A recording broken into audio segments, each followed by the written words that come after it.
تصور کن یه موجود ریز زیرخاکی اونقدر ارزشمند باشه که قاچاقچیان بین المللی برای شکارش هزاران کیلومتر راه رو طی کنن.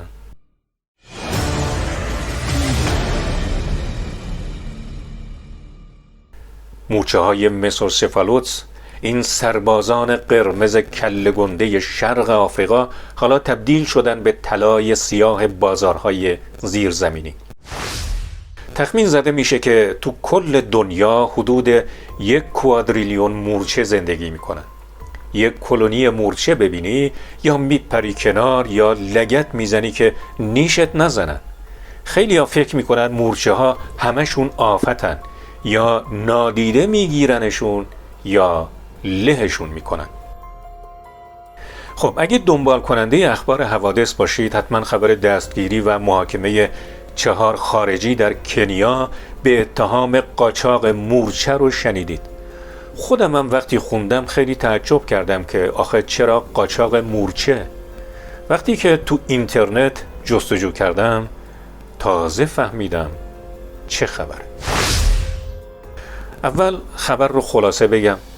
2 جوان 18-19 ساله بلژیکی در محل اقامتشون در مسافرخانه‌ای در کنیا گیر افتادن. اونها 5000 عدد ملکه مورچه مسوسفالوتس رو داخل سرنگ‌ها و لوله‌های آزمایشگاهی مخصوصی جاسازی کرده بودند. دقیقاً 2244 لوله. اونها طوری جاسازی شده بودند که مورچه‌ها میتونستن برای 1-2 ماه در اون حالت زنده بمونن. قبلش هم 2 نفر دیگه با 400 مورچه ملکه از همین نوع دستگیر شده بودن. محاکمه‌شون ادامه داره. خب با این خبر آشنا شدیم. این لوله ها بهینه سازی شدن و زیر دستگاه ایکس ری دیده نمیشن. هر 4 تاشون گفتن که نمیدونستن کارشون قاچاقه و فقط برای تفریح میخواستن اون همه مورچه ملکه رو از کنیا ببرن خونشون. اما نحوه جاسازی مورچه ها نشون میده که اونا تو کارشون حرفه‌ای هستن. نگید آخه مورچه چیه که قاچاق بشه. کشور آفریقایی کنیا با قاچاق حیوانات و چیزای دیگه مثل عاج فیل و شاخ کرگدن به شدت مبارزه میکنه، ولی اخیراً تصمیم گرفته از حیات وحش خودش بیشتر مراقبت کنه و جلوی قاچاق اونها رو بگیره، حتی مورچه های کله گنده. باید بگم که یه موجود دیگه ظاهراً مدتیه به لیست حیوانات خانگی محبوب اضافه شده، مورچه های مسوسفالوتس. همچنین به عنوان مورچه دروگر غول‌پیکر آفریقایی هم شناخته میشه.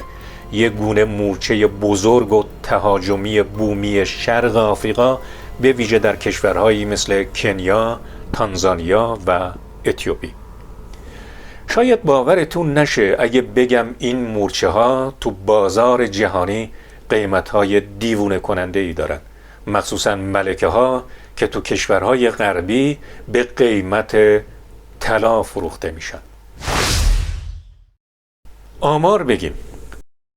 مورچه های مسوسفالوتس یا همون مورچه های کله گنده که تو خبر هم اومده از ستاره های این بازار هستن. قیمت ملکه این نوع مورچه ها در سایت های فروش مختلف متفاوته.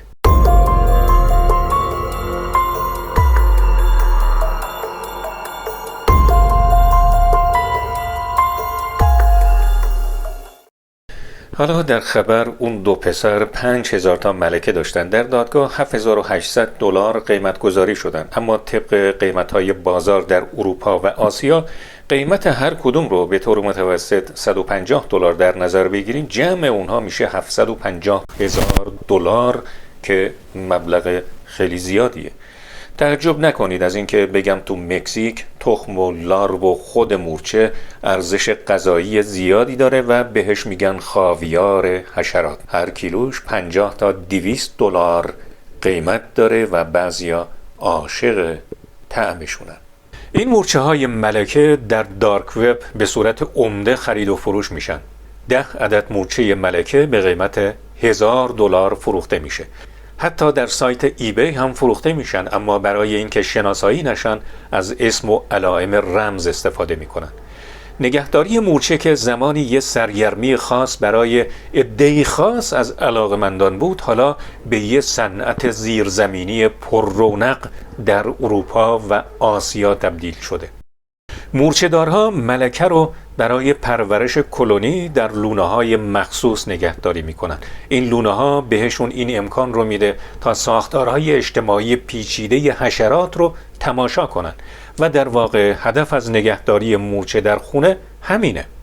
بهش زل بزنن و رفتارهای اونها رو تماشا کنن. برای علاقه‌مندانش قطعاً خیلی سرگرم کننده است و آموزنده. میتونن یه حب قند بندازن داخل و بشینن رفتار اونها رو تماشا کنن. مورچه‌دارها هم به دلیل جذابیت بصری و هم رفتار پیچیده کلونیشون نوع مسورسفالوت ها رو بیشتر ترجیح میدن.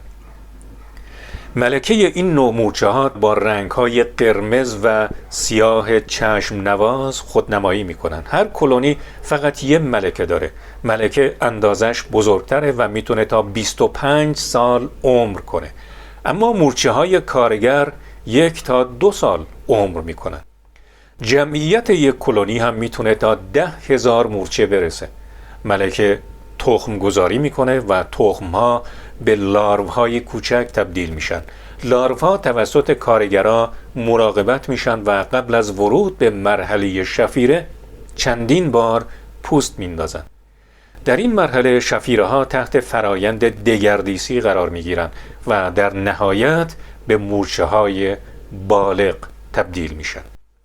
علاوه بر بزرگی و زیباییشون، نگهداری از اونها هزینه ای نداره. شبانه روز در حرکتن و میشه ساعتها اونها رو تماشا کرد. غذاشون حشرات کوچیک مثل سوسک، جیرجیرک و دونه های گیاهی. بهشون آب شکر یا عسل میدن، یه چند قطره هر 2 هفته یه بار. فقط این که ملکه مورچه حساسه، اگه باهاش زیاد ور برن میمیره. لانه مخصوصی دارن.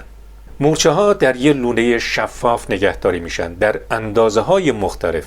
تو فروشگاه ها لونه های پلاستیکی، چوب پنبه‌ای یا بتونی فروخته میشن که شبیه لونه طبیعی شونه. در طبیعت لونه‌شون رو میشه از شن و ریگ‌های دورش شناسایی کرد. معمولاً تو بیابونا یا بین گیاهان کوتاه زندگی میکنن. در بعضی کشورها مورچه رو کباب میکنن و میخورن. مثلا در مکزیک بهشون میگن خاویار حشرات. این مورچه های کله گنده فقط یه موجود مزاحم نیستن. اونا هم آفتکشن، هم باغبان طبیعت و هم مهندسای زیرزمینی. از اروپا تا آفریقا یه بازار داغ براشون راه افتاده که از یه حشره معمولی یه کالای لوکس ساخته. ولی چرا کنیا تصمیم گرفته جلوی قاچاق مورچه های مسورسفالوتس رو بگیره؟ از نظر کارشناسان حفاظت از حیات وحش آفریقا، مورچه ها فقط مهاجمان کوچیک خونه ها نیستن. اونا از نظر اکولوژیکی حیاتی هستن. اونا مهندس خاکن. خاک رو غنی میکنن و به جوانه‌زنی بذرها کمک میکنن و همچنین خودشون یه منبع غذایی مهم برای پرندگان هستن. چون کاهش تعداد اونها خطرات زیست محیطی ایجاد میکنه. مورچه های ملکه محور اجتماع خودشون هستن. گرفتن اونها میتونه جمعیت اجتماع اونها رو ویران کنه، اکوسیستم ها رو مختل کنه. قاچاق مورچه ها میتونه اکوسیستم های محلی رو نابود کنه و کشاورزی در کشورهای مقصد رو به یه محیط پرورش برای گونه های مهاجم و بیماری ها تبدیل کنه. کارشناسا هشدار میدن که تقاضای رو به رشد برای حشرات عجیب و غریب خطرات جدی برای تنوع زیستی جهانی داره. طبق قوانین اروپا کسی که از مورچه های مسورسفالوتس نگهداری میکنه حق نداره اونها رو روی زمین رها کنه. بعضی از فروشنده ها اونها رو به قیمتی خیلی ارزونتر دوباره خریداری میکنن.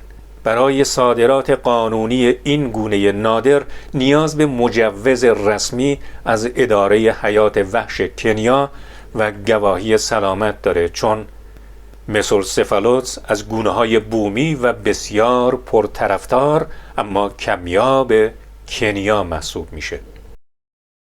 مورچه ها موجودات کوچیکی هستند که فواید شگفت‌انگیزی برای طبیعت و انسان دارند.